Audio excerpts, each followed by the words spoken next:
अभिराम वाणी पर आपका हार्दिक स्वागत है। अभिराम साहित्यिकी के इस YouTube मंच से मैं उमेश महादोशी आपको सादर प्रणाम करता हूं। मित्रों, आज गुरुवार है और मैं प्रस्तुत हूं लेकर अनूठी लघु कथाएं। ये लघु कथाएं अभिराम साहित्यिकी के जनवरी-मार्च 2018 से अक्टूबर-दिसंबर 2020 तक के अंकों से ली गई हैं। अनूठी लघु कथा में हमारा प्रयास है कि लघु कथा की अनुभूति की सघनता पाठकों को विशेष रूप से प्रभावित करने वाली हो या फिर उसका कथ्य मानव जीवन मूल्यों में हो रहे परिवर्तनों की शाश्वतता को रेखांकित करने में सक्षम हो या फिर उसका कथ्य अपने समय की जड़ता को चुनौती देने में सक्षम हो।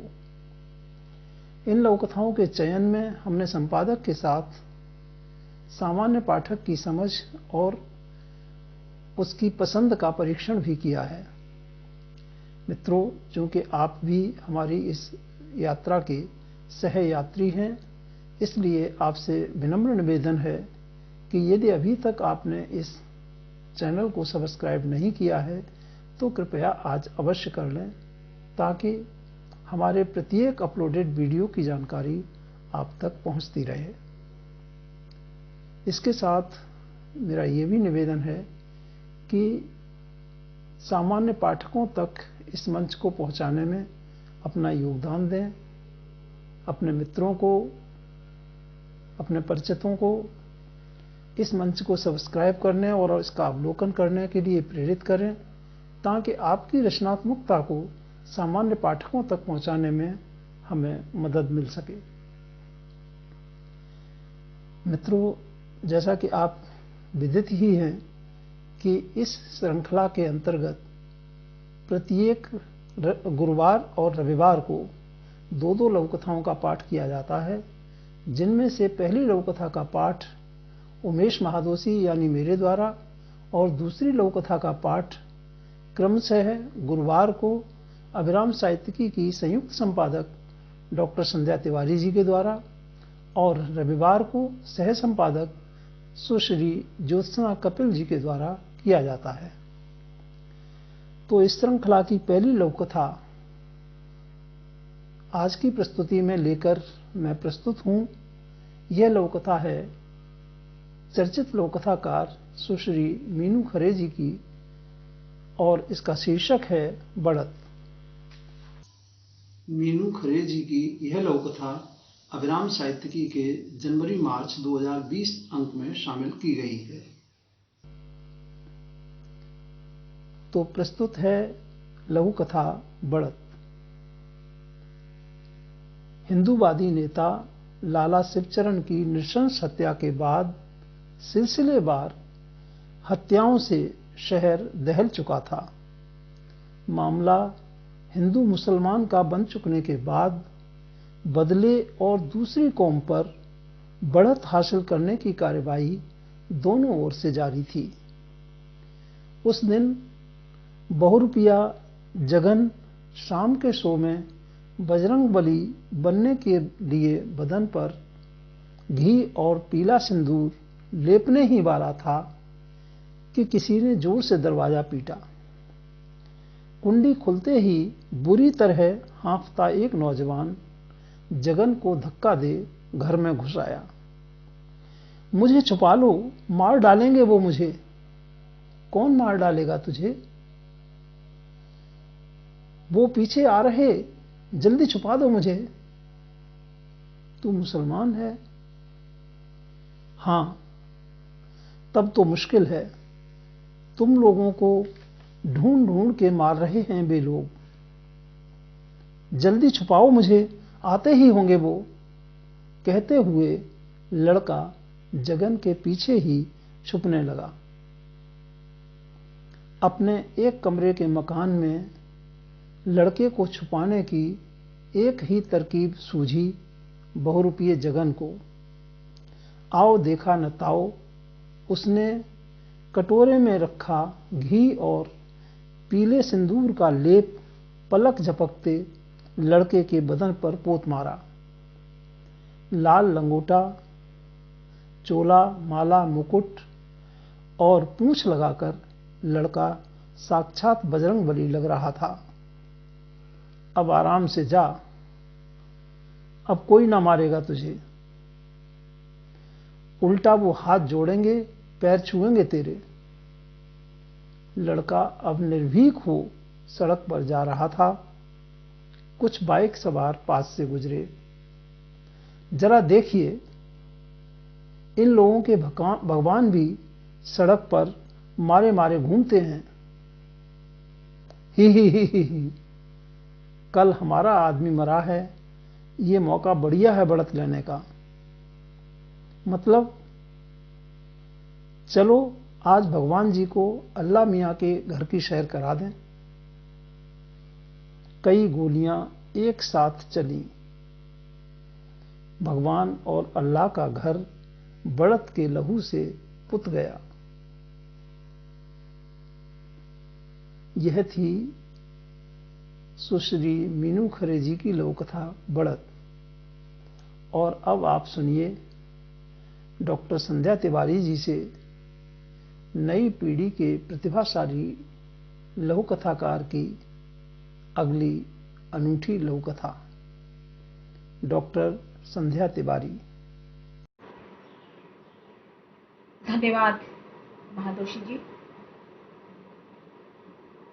सभी मित्रों को संध्या तिवारी का नमस्कार। आज मैं प्रस्तुत कर रही हूं युवा लघु कथाकार मृणाल आशुतोष की अनूठी लघु कथा रुआंसू। मृणाल जी की यह लघु कथा अभिराम साहित्यिकी के जुलाई सितंबर 2018 के अंक में शामिल हुई है। तो प्रस्तुत है लघु कथा रुआंसू। राखी का खुशनुमा दिन था और पत्नी के तानों का बाउंसर रुकने का नाम ही नहीं ले रहा था। इस बार भी नहीं आएंगी दीदी? पिछली बार तो राखी भेज दिया था, इस बार तो वो भी नहीं। अगर आगे बढ़कर फोन किया तो अच्छा नहीं होगा। पर्व त्योहार में तो अमृतवाणी बंद करो। दीदी बड़ी हैं, मैं फोन कर लूंगा तो क्या हो जाएगा? हाँ सही, मैं गलत। कर लो फोन, अभी मिला लो, अभी। सबके घर बेटी आई है, हम करीब हैं तो क्यों कोई आए। जब माई बापू को कोई जरूरी काम आ गया होगा, नहीं तो न जाने का मन किसका नहीं होता। दूसरे कमरे से कराहते हुए माँ ने कहा,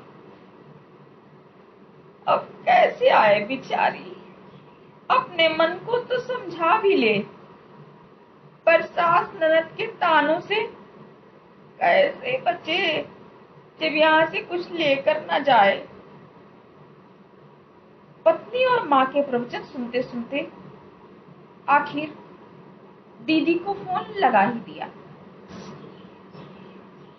हेलो दीदी, प्रणाम, कैसी हो? मैं राखी का इंतजार ही करता रह गया।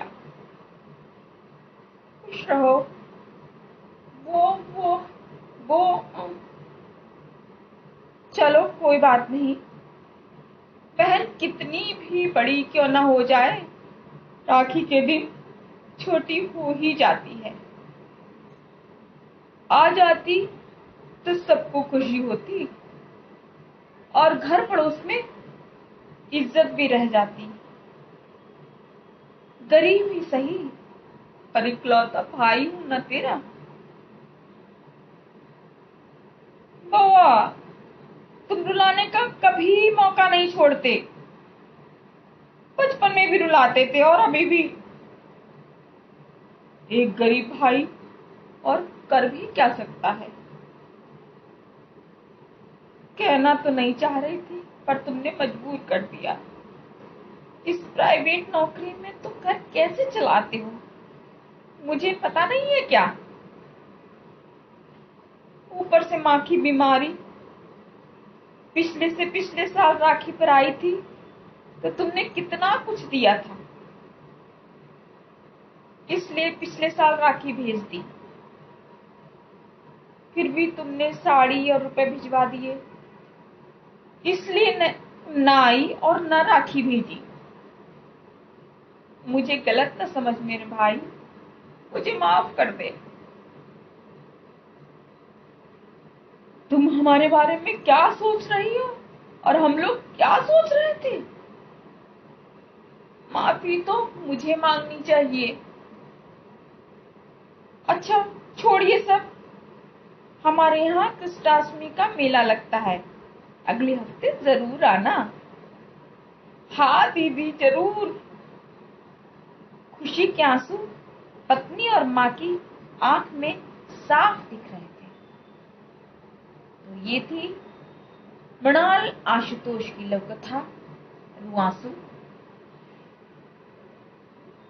ये लघु कथाएं आपको कैसी लगी कृपया मुझे कमेंट करके, लाइक करके, शेयर करके बताएं और अपना प्यार प्रदर्शित करें, हमें अच्छा लगेगा।